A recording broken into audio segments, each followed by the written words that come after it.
Hey guys, Mark Meckler here. Coming up on BattleCry tonight, you're going to see something you don't usually see, which is I'm only going to talk about literally one subject. It's that important. We're going to go into some depth, and we're going to talk about how republics fail.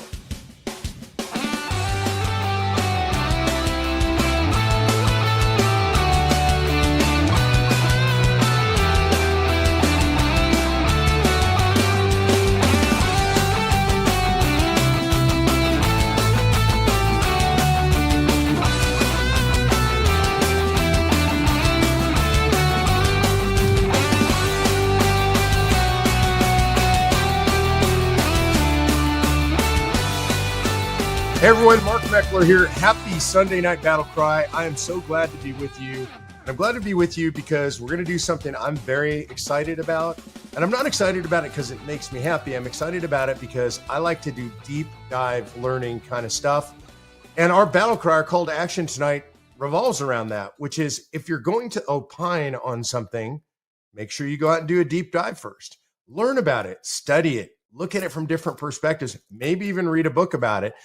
But I got to say, with Grok and ChatGPT and Gemini and all these AI engines out there now, you have no excuse not to know about the things that you're interested in. It's so much easier than the old days. Sounds funny to say the old days, but the old days when you would Google something or use Bing or whatever search engine you used, and you get a whole bunch of articles in a row, and then you'd have to figure out which articles are meaningful to you, which articles don't have meaning for you. It was a lot harder. It's funny to say that because you could think back to the days of the library. If you're old like me and you had to go in and look through a card catalog and try and find stuff. Now, literally go on to Grok, go on to ChatGPT, type in the subject matter you're interested in. Boom, you're going to get a summary. And the summaries are amazing. Now, I'm not saying you should trust everything you see there, but you can do your research this way. So if you're going to opine on something, if you're going to debate your friends around a dinner table or over a drink, if you're going to go to a Christmas dinner and you're going to have a discussion about politics, maybe with your leftist family, remember, you don't have to do that. I don't want wars in your family during the Christmas time or during Thanksgiving time. But if you're going to have those discussions, be educated. And if you're using AI, by the way, I know a lot of people are afraid of AI, like it's terrible, it's evil, you don't think for yourself. I would agree with that if you don't know how to use AI. In other words, if you use it the way it should be used, the way you use AI is use it as a thought partner. So you ask it a question, it gives you an answer. That should bring up more questions. You should look at that and think, I don't know if I agree with that particular slice. You can say, well, what about this? What about that? Give me a more conservative perspective. Give me a more liberal perspective. Go deeper on that one subject or that one part of the subject. If you use AI like that, like your research partner, like your thought partner, you are going to learn an incredible amount. I would say that this year, especially towards the second half of this year, I am 10 times more effective, more productive than I've ever been in my entire life because I've learned to use AI as a thought partner. And so part of this, what I'm going to talk to you guys about today, is an exercise in using AI. A part of it is really simply just being on X. Now, a lot of people bash on X, and there is a lot of trash. It's definitely part of the internet sewer system to be on X or the other socials. But if you follow the right people, there's a lot of really interesting, good stuff out there. So what really motivated this for me, there's somebody that I follow on X. I want to give full credit where it's due because I'm going to crib a lot from this post. And there is somebody called Infantry Dort, D-O-R-T, former military person, I assume. And he wrote a post about how republics fail. It's called the Republic Failure Pattern. And he says that this is observed across every single republic in history. And he's not saying that as an ideology. He's not saying it as an opinion. If you look at every republic to empire transition in recorded history, it follows the exact same structural breakdown. So I want to talk about that today because we are a republic and we are really a late stage republic in terms of years. 250 years is a long time for a republic. And so if you look at republics across history, you look at different cultures, but the sequence is similar. And honestly, it doesn't matter whether you look at Rome or Athens or Venice or France or Weimar Germany, British Empire, the pattern is roughly the same. Of course, the individual particulars might be a little bit different, but there is a pattern that plays out. And the first thing that happens when you start to lose a republic is you get a loss of shared civic definition. Does that sound familiar to you? Population can't agree on things that should be part of what it means to be a citizen in this particular republic. What does citizenship means? Who does the state exist for? For whose benefit? What obligations come with rights? It's not just rights, but there are obligations with rights. And once that identity fractures, then the law starts to fracture. The law becomes contested. And so the question is, what's that actually look like in practice? I think we're seeing it right now. We're no longer, it seems, a nation of laws. We're a nation of people who bend the law to their own will. If you think about it, in the late Roman Republic, citizenship expanded really rapidly without any kind of shared civic ethic. The empire was huge, and that took Roman identity and changed it from something that was duty bound, that was membership in a civic society. Instead, it turned it into a contested political instrument. So that's a problem. When that happens, when that shift in the law goes from principle to instrument, then the legal mechanisms remain intact, just like we have. The courts are intact, the laws are there, the police are there to enforce the laws, but the legal mechanisms shift in a way that enforcement becomes selective, right? So you get a 2-tiered or a 3-tiered justice system. Maybe you get a racially biased justice system, or a justice system that's biased based on where you're from. Process, the system itself, becomes a substitute for justice. Does that sound familiar? We're not seeing real justice. Somebody moves through the system, and it's not justice, it's just process. And then outcomes end up being justified procedurally, not morally. That creates a total collapse of legitimacy. That's the precursor, right? That we look at the system, the legal system, it becomes procedural and not moral. The process matters more than actual justice. Enforcement is selective, and boom, your system falls apart. During the late Roman Republic, emergency laws, prosecutions, they're selectively applied all over through prescriptions. And that takes the law from being a neutral standard, which was held in high regard, to simply a factional weapon. Does that sound familiar to you? And we have seen this certainly in the Obama administration. I think we saw it reach its height in our republic in the Biden administration. I hope that that doesn't continue, but it doesn't look like it is going to subsume or fall backwards. It doesn't look like we're going to change that course right now. Once that happens, the next thing that happens is that institutions start to prioritize their own self-preservation. The courts, the bureaucracies, the media, they all defend their authority rather than their actual purpose. And when that happens, what do you think? Public trust erodes. You think, I don't trust any of those institutions. And so what do the institutions do when you don't trust them? They demand compliance. They don't demand reform. They're not going to reform themselves. So they just say, you're not complying. So here's a good example. In late Venice, there's something called the Great Council. It progressively closed itself to new entrants to preserve its elite power. It prioritized oligarchic survival over Republican virility. Sound familiar? The elite institutions close themselves off. They become insular, self-promoting. We have that going on, and not just in America right now, to be honest with you, but all over the Western world. The fourth thing that happens is that the elite institutions and the elite people insulate themselves from any form of consequences for whatever they do and whatever happens. The decision makers are increasingly protected from failure. Incumbents, elected, reelected, no matter how bad things get, right? Judges stay on the bench, no matter how bad their decisions are. There's no accountability for strategic errors. Risk gets pushed downward. What I mean by that is you're not the person who's making these decisions, but the economy falters. We get stuck in endless wars. So your share of debt goes up. You pay the price. It's not them that are paying the price. So the risk is being socialized. I don't mean that as in socialism, but I mean it's being spread out over the entire society. You're not the one making the decision. You're not the one making the mistakes, but you're going to pay the price as a regular person. And so the losses end up getting absorbed by the republic. And what does that produce? It produces strategic decay. What do I mean by that? It means the people who make bad strategy decisions end up not paying the price for those decisions. So good strategy is not rewarded, bad strategy is not punished.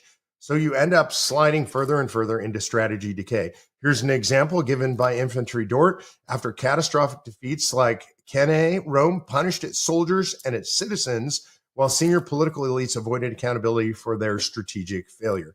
Again, the elites plan the stuff, they're not the ones that get punished.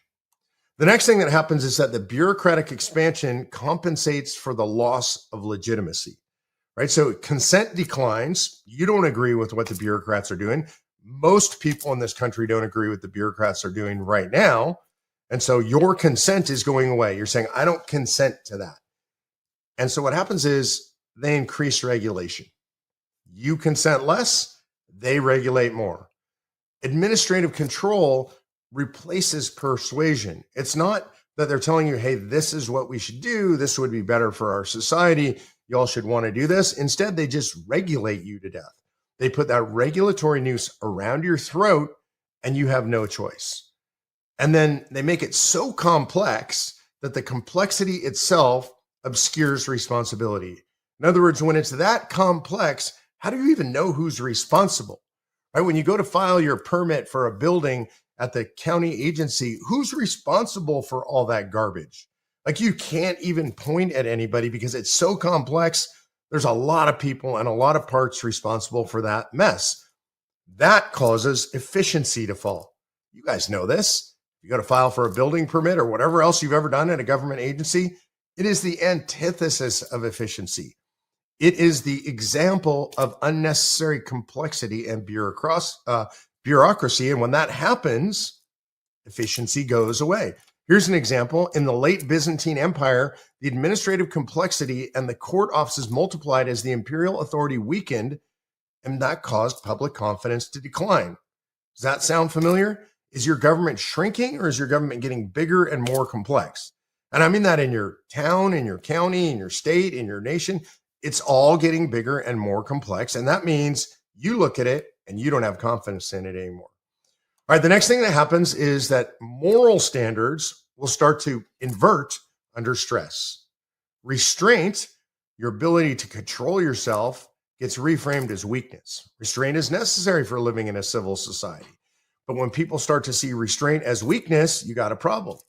Strength, you being a strong person of strong moral character, that's treated as destabilizing. If you're a strong person and you'd be willing to resist immoral authority, people infringing on your rights, the government's going to frame that as, oh, you're destabilizing the government. If you're excellent, if you're really good at what you do, if you work really hard, that becomes a liability because you stand out, because you're going to bump up against the system, because you're not going to like all this regulation. You know, when I talk about that, what it reminds me of is the book Atlas Shrugged. If you've never read it by Ayn Rand, I think it's a great book. I don't agree with her philosophically. She was anti-Christian, but really good book about what happens in essentially failing empires.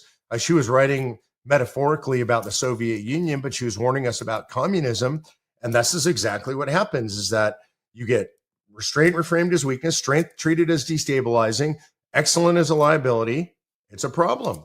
And so if you look at late Republican Rome, what you end up with is traditional virtues like restraint and moderation are derided as weakness, while ruthlessness gets reframed as a necessary strength.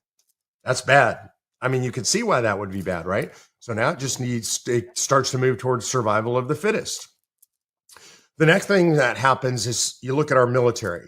You look at militaries generally in these republics. We have a constitutional republic, but in all of these republics, militarization without decisive victory begins to be the norm.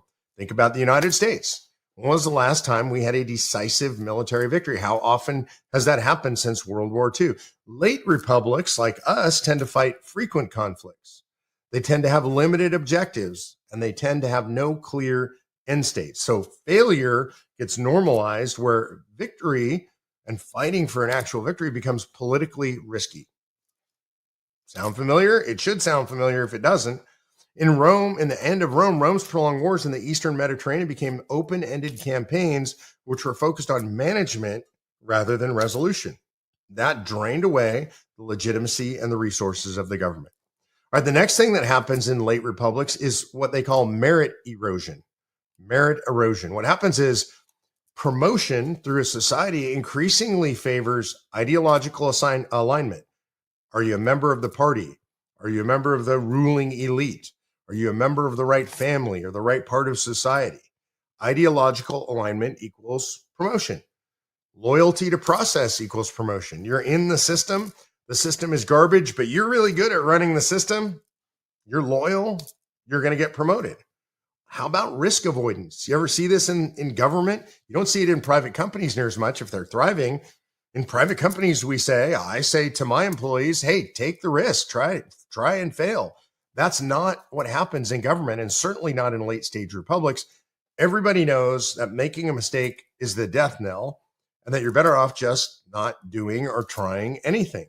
And so what that means is anybody who's capable, if you're in that environment and you're capable, probably happened to some of you, been in a government office and you are doing good work and you're doing hard work and you're willing to take some risk, you're going to threaten the system because the system's fragile, right? These late republic systems are fragile and everybody in them is sort of walking around on eggshells. And if you go in and in a good way, you're the bull in the china shop. We can do this better. We can do that better. I can do this more efficiently. I can process 10 times more applications.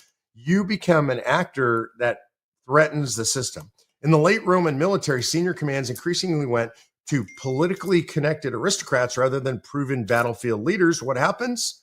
You get a degradation of effectiveness. So the republic, again, continues to crumble. The next thing that happens is you get what is called information coherence collapse. That's a fancy way of saying that you aren't relying on facts anymore. It's not about what's true and real and right. You get competing narratives instead of shared facts. In a coherent society, in a coherent republic, we share a baseline level of facts. That's not true in America anymore. That's not true in republics that are falling apart.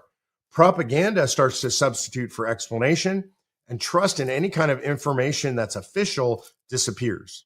And we've seen that. We have absolutely no trust nowadays in official information. So when you get governance without a shared reality, that's failed. It falls apart. You can't govern a society that has no shared reality. Look, this is true simply in a family. If you have a couple, a husband and wife, and they don't share the same reality, I'm not even talking about their views. I'm talking basic reality. Like men can be men and women can be women and neither can be the other one. If that basic fact, those kinds of basic facts are not shared in a society, then the government is going to fail. And in Weimar Germany, competing political processes produced mutually exclusive narratives of reality, meaning democratic consensus becomes impossible even before the authoritarian takeover. So we haven't had an authoritarian takeover, but it's pretty hard to get to consensus right now because we don't have a shared reality. Step 10 is emergency authorities begin to normalize. What that means is that the government repeatedly invokes emergency powers, powers that go beyond the normal powers of government. Crises justify the suspension of societal norms. Temporary measures become permanent measures. This kind of precedent accumulates, and boom, now you get to the point of potential transition. So if you think about us nowadays, we've been operating on continuing resolutions instead of passing budgets in normal order. I think it's 12 years now. So temporary measures persist long term. That precedent accumulates. Over time, the government does more and more. They justify more and more through these temporary emergency measures. And now you get to the breaking point. In Rome, they had a temporary dictatorship, which was supposed to be just a short-term emergency office. That becomes completely normalized and it becomes permanent under Caesar. That was a temporary thing to restore order. So we should be aware because these things appear to be coming our way.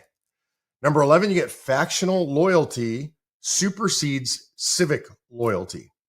Political competition becomes existential. Compromise becomes betrayal. Defeat becomes framed as complete and total permanent catastrophe. Institutions get weaponized against rivals, and a Republican form of government becomes unstable. We're there right? Haven't we seen this? If we lose, if they lose, it's the end of the republic. If you say something that disagrees with your party, that's betrayal. The institutions get weaponized. Think what they did to all those J6 defendants. The institutions got weaponized against political enemies. What they did to Donald Trump, the raid on Mar-a-Lago, the Russia collusion, the FBI, the CIA, all the involvement of the institutions against political enemies, the country begins to fall apart. If you look at history, you have the optimists and the popularists treated political defeat as existential. And so they used courts, they used mobs, they used violence to destroy their rivals rather than govern jointly. It seems like we are at that point, at least partially. And then you get to the point where the public looks at all of this at a government functioning level and they disengage. Why? It's not that they're apathetic. And a lot of people say, oh, the public is apathetic. I don't buy that. It's because it seems like it's futile. Like if everything I just said is true, then why participate? You don't trust the outcomes. You think the elections are rigged. You think the media is rigged. You think business is rigged. And so people practice what I call, to some extent, rational apathy. Now, I don't want you to be confused. I'm not apathetic. I don't think you should be apathetic. I'm in the fight. I'm going to stay in the war no matter what. But I understand why some people get apathetic. I mean, at that point, you've got a total loss of civic meaning, right? Like, why participate in a civil society if it's fake, if it's unjust, if it's immoral, if your political enemies are just going to attack you and destroy you because you're a political adversary? If you look at Athenian democracy, assembly participation declined as citizens concluded that decisions were predetermined by the elites and the demagogues. In other words, if you believe you have a stake and you can make a difference by getting in there and arguing, then you're going to do that. If you believe it doesn't matter, why would you do that? If you look at the next thing that happens, it's that the societies now, I'm describing something that becomes very destabilized, right? Like people don't trust the institutions. The laws are being weaponized against either side. Nobody thinks it's worth being involved in society and civic order. So civic order starts to break down. What's going to happen? You are going to get a demand for centralized authority. That's the number one thing that people want out of government. Number one out of government is maintain order, right? We need basic order. If you have chaos, if you have anarchy, people can't deal with that. We're not meant to be dealing with that long term. And so people decide, I'm going to prioritize. I'm not saying I would do this, but people will decide they're going to prioritize order over liberty. And they're not doing that ideologically. It's not because they prefer order over liberty. It's because this is how republics work. And this is how republics convert to authoritarianism without an outside invasion. Here's an example. Amid the disorder in first century BC Rome, the population repeatedly granted extraordinary powers to people like Pompey in exchange for promised stability, right? The strong man comes in, says, I will crack down. I will make it so you can be safe in the marketplace. I will get rid of the crime. I will take care of this stuff if you give me extraordinary authority. That's how republics fall apart. So here's a final observation, and I don't mean this in a moral way. This is just a historical observations. Republics don't fail because people disagree on policy.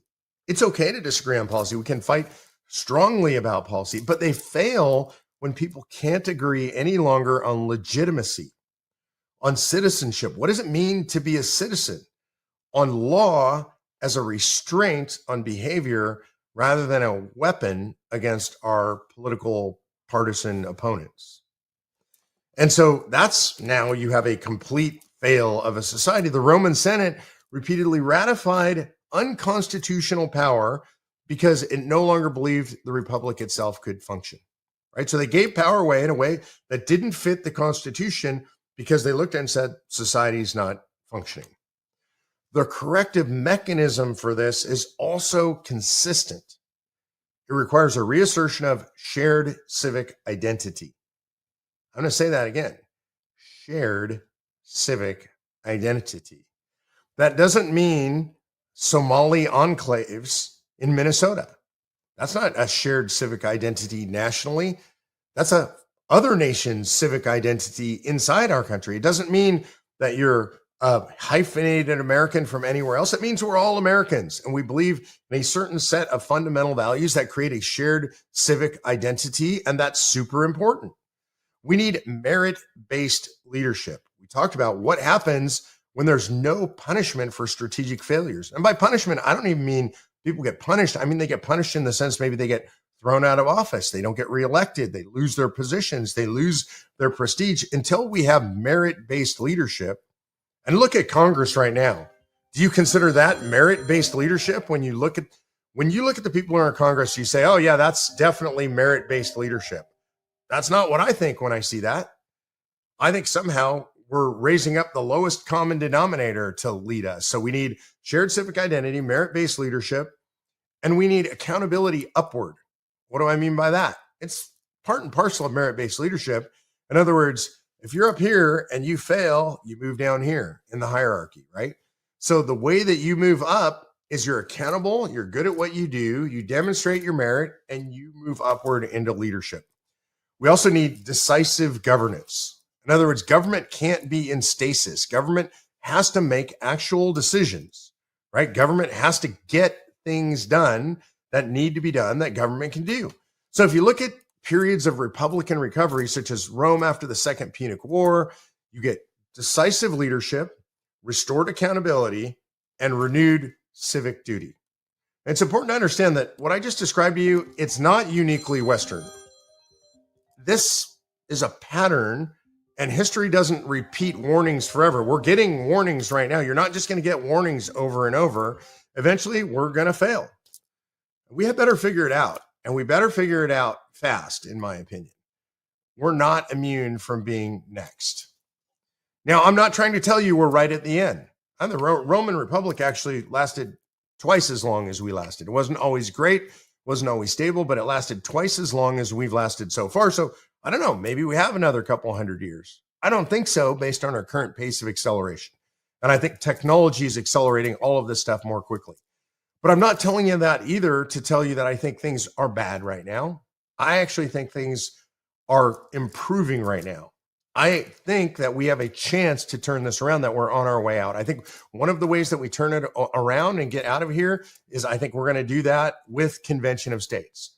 Why? Because I said we have to reform government. The way you reform government is you impose structures that impose merit and accountability and all the things we're talking about, term limits, balanced budget amendment, getting rid of these giant, complicated, bloated bureaucracies that nobody can understand or even control.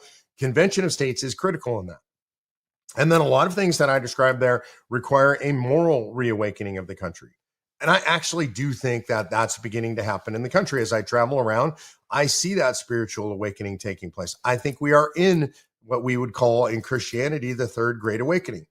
So I think I said a lot of scary stuff there, and I'm sorry about that because it should scare you when you look at the way republics fall. But I do think that we're moving into a positive time if we pay attention and if we do the work that we need to do to make it happen. It's not just going to happen. It's up to you and me. It's up to Convention of States. It's up to all of us to be engaged, be in the fight to save the constitutional republic. And I recommend you go out, do your own research, go to Grok, go to ChatGPT, go to Gemini, go to whichever one you use, and type in, how do republics fall? Do some reading, learn about it. You could type in, how do we prevent our republic from falling? What are some suggestions? You'll learn a lot, and then you'll be prepared to talk about the fall of republics, how they fall and what you can do about it. And that goes all the way back to the BattleCry, right? I said, if you're going to opine on something, go out and learn about it first.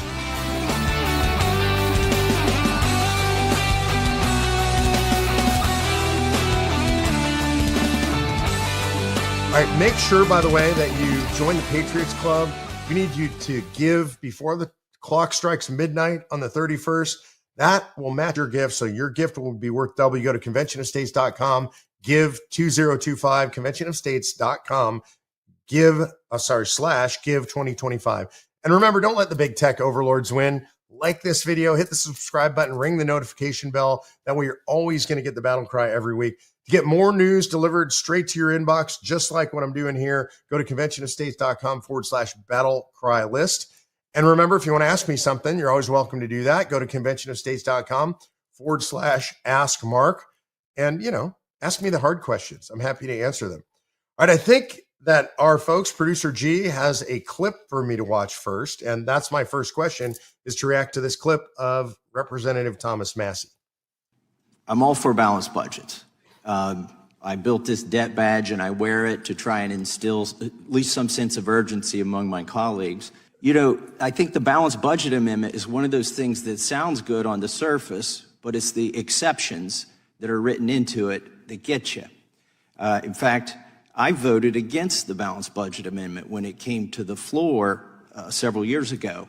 And I'll tell you why. It said that if Congress, if both chambers of Congress vote with at least 60% of the members, they can undo the balanced budget amendment. That was the exception. There's literally almost no threshold you could put in there that they couldn't override and haven't overridden already. So forgive me if I'm very suspicious of specific exemptions, because I've seen those, they were statutory, not constitutional, but I've seen them abused here in the House of Representatives. I think the only thing that really works is you got to elect people who are serious about balancing the budget. I sort of agree with him. I do think if you create a balanced budget amendment and it has low enough thresholds or a bunch of exceptions in it, there's a good chance they're just going to drive trucks through those exceptions. I actually think he's completely backwards, though. I think you tighten down the exceptions a lot. You make it very difficult. He said 60% to override it. I might say 3/4, maybe 80% to override it. Like if there's a world war and the entire world's melting down, I think you could get 75 or 80% of Congress to agree to an exception of the balanced budget amendment. Mostly, I don't want them to get to that threshold, so I'd set the threshold really high. This is where I think Massie is literally nuts. The idea that you're going to somehow fill Congress with people who act contrary to human nature and are going to take the punishment that it's going to take to cut the budget. When has that happened? I'd like to know. I'd just like him to point me to the time in American history over the past 250 years when what he's describing has happened, because it hasn't. I already know the answer. Literally beginning with the Washington administration and all the way through to the Trump administration, there's only been one administration in the history of the country that cut the size and scope of the federal government, and that was the Coolidge administration. So what Massie is saying is, instead of trying to put structures in place that might have a chance to limit these men and women in their profligate spending, what he's saying is, no, instead, let's just try to do something impossible. Let's try to go against human nature instead. So I think he's wrong. I think he's right in the fact that you've got to write this thing in a way that's very tight and try to create them from going around it. I think he's wrong in thinking, well, we're just going to elect good people, the good people theory, right? We're going to elect the best people, and suddenly we're going to get around this. It's not going to work. It's never worked. It's not going to work this time.